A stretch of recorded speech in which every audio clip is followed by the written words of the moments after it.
এই দুপুরে আপনাদেরকে একটা বাস্তব অভিজ্ঞতার সাক্ষী হওয়ার জন্য এখানে নিয়ে এসেছি।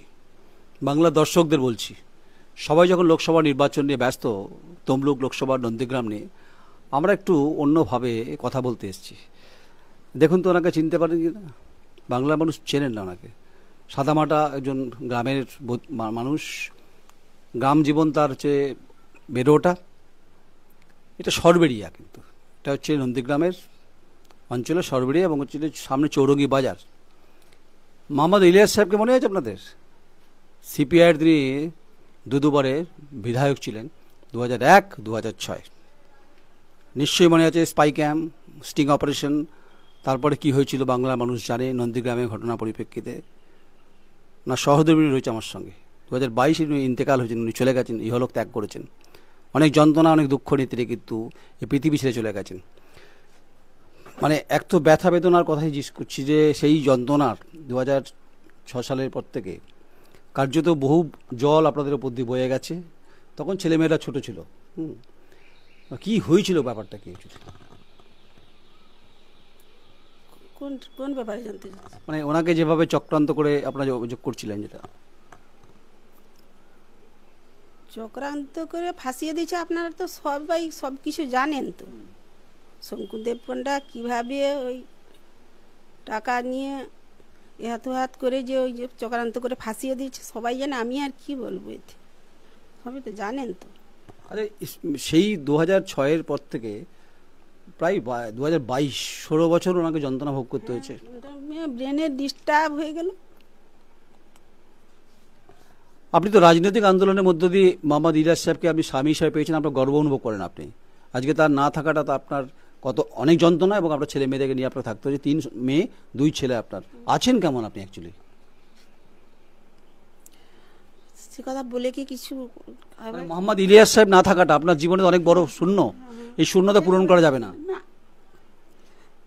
এমন কেউ নেই যে আমার শূন্যতা পূরণ করবে। নেই, আমার স্বামী নেই, মানে আমার কিছু নেই, মাথার উপরে ছাতা নেই, আমার কিছু নেই। আচ্ছা, ওনার পেনশন যন্ত্রণার মাধ্যমে আছে। ওনার পেনশনটা কবে চালু হলো? আমার মানে ইলিয়াস সাহেব যখন সাসপেন্ড করা হলো, তারপরে পেনশন বন্ধ হলো, সেটা কত সালে? আর আপনার চালু কবে থেকে হলো? আমারটা তো বছর 1.5 হয়ে গেল, মানে 2022-এর দিকেই হয়েছে। আচ্ছা, সেই সময় তৎকালীন সিপিএম পার্টি এবং সিপিআই পার্টি মোহাম্মদ ইলিয়াস সাহেবের পাশে দাঁড়িয়েছিলেন? না না, কেউ দাঁড়ায়। কেউ একবার এসে, এতদিন যে মানে অসুস্থতায় ভুগছিল, কেউ একবার এসে দেখাও করেনি, কোনো আর্থিক অবস্থা দিয়েও কেউ সাহায্যও করেনি, কিছু না। আমরা একদম শূন্যতা ছিলাম, কেউ পাশে নেই।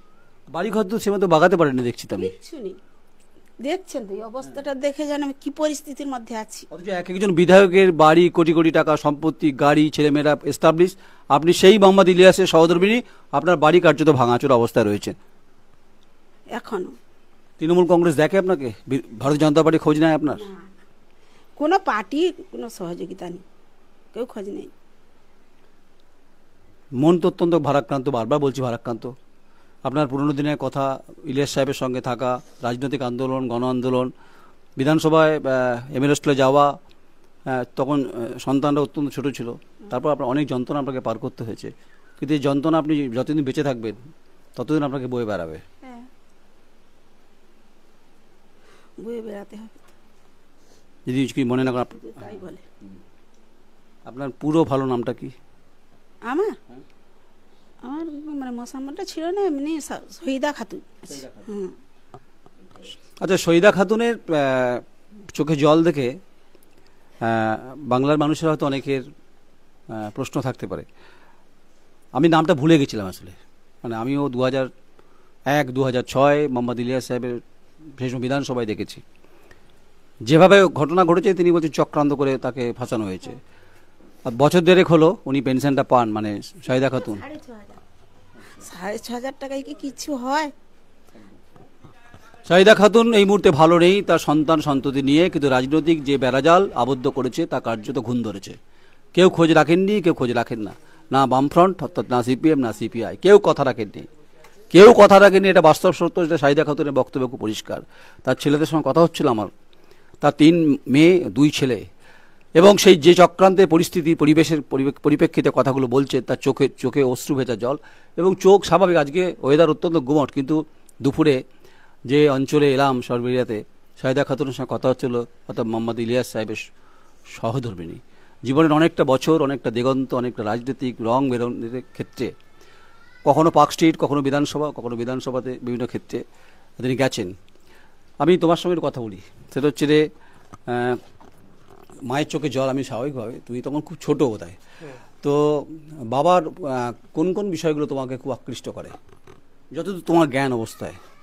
দেখুন, বাবার প্রথম কথা হচ্ছে বাবার চলার পথটা অনেকটা ভালো ছিল, অনেস্ট ছিলেন। এখন হ্যাঁ অনেস্ট ছিল। এখনকার যে রাজনীতি তার থেকে অনেক আলাদা, কারণ বাবা, আমি তো অনেক জায়গায় ঘোরাফেরা করি, তো মানুষ সবাই বলে যে বাবা ছিল যেভাবে বক্তব্য শুরু করে, বাবা চলাফেরা, বাবা মানে কীভাবে কাজ করতো মানুষের জন্য।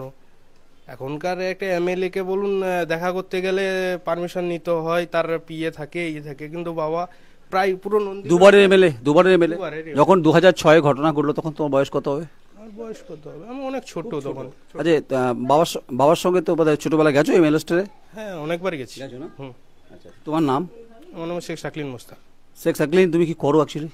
আমি একটা ওই কোম্পানিতে কাজ করি, টিভিএস ফিন্যান্স। তুমি মোহাম্মদ ইলিয়াস সাহেবের ছেলে, তোমার তো অনেক কিছু হওয়া উচিত ছিল।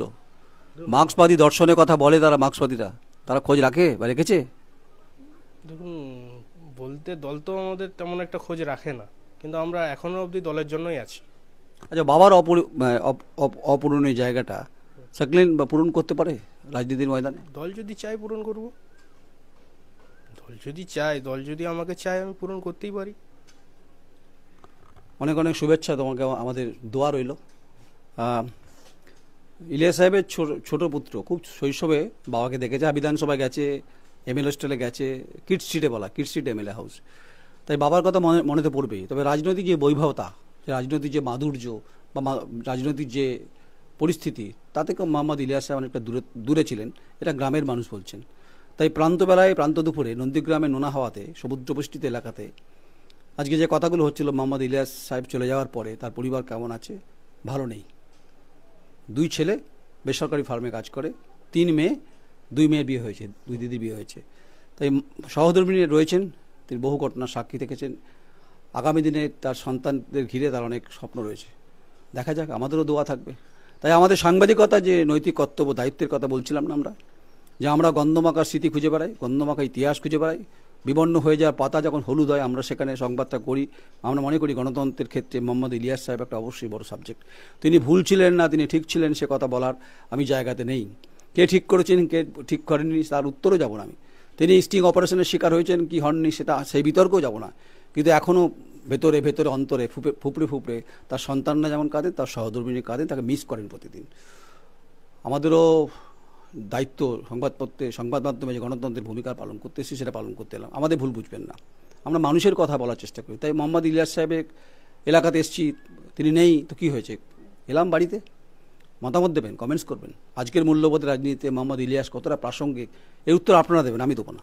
যারা মার্ক্সবাদ দর্শনে বিশ্বাস করেন, যারা মার্ক্সবাদ আন্দোলনের কথা বলছেন, তার সন্তান বলছে যে দল চাইলে পার্টি করতে পারেন, আদৌ তারা খোঁজ কি রাখেন? সহধর্মিণী বক্তব্য খুব পরিষ্কার। নমস্কার, আমি নয়ন রায়, আবার সহকর্মী সমীর দফাদার, সরবেরিয়া, এটা সন্দেশকারী সরবেরিয়া নয়, নন্দীগ্রামের সরবেরিয়া, পূর্ব মেদিনীপুর। নমস্কার।